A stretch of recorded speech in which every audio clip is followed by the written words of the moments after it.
લોકસભાની ચૂંટણીને ધ્યાને લઈને નિયમ અનુસાર હથિયાર જમા કરાવી દેવાના હોય છે। જો કે અમુક અસામરિક તત્વો નિયમોને ઘોડીને પી ગયા હોય તે રીતે ઘાતક હથિયારો સાથે લોકો સામે રોપ દેખાડતા ફરતા હોય છે। ત્યારે આવી જ એક ઘટના લિંબાયતમાં બનવા પામી હતી।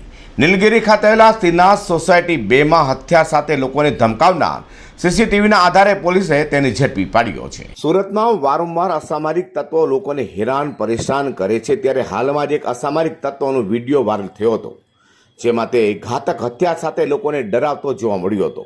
આ વિડીયોમાં લિંબાયતના નીલગિરી વિસ્તારમાં આવેલા શ્રીનાથ સોસાયટી 2માં સમાધાન બાગુલ નામના વ્યક્તિનો આતંક ફેલાયો હોવાનું સામે આવ્યું હતું।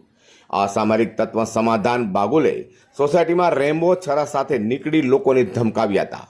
સમગ્ર ઘટના સીસીટીવીમાં કેદ થઈ જવા પામી હતી, જેથી સીસીટીવીના આધારે પોલીસે કાર્યવાહી કરીને સમાધાન બાગુલને ઝડપી લીધો હતો। તો લોકોએ માંગ કરી હતી કે આવા માથાભારે ઇસમનો પોલીસે સરઘસ કાઢવું જોઈએ અને તેની શાન ઠેકાણે લાવવી ખાસ જરૂરી છે। અઝર કુર્સી સાથે હર્ષદ સિટા।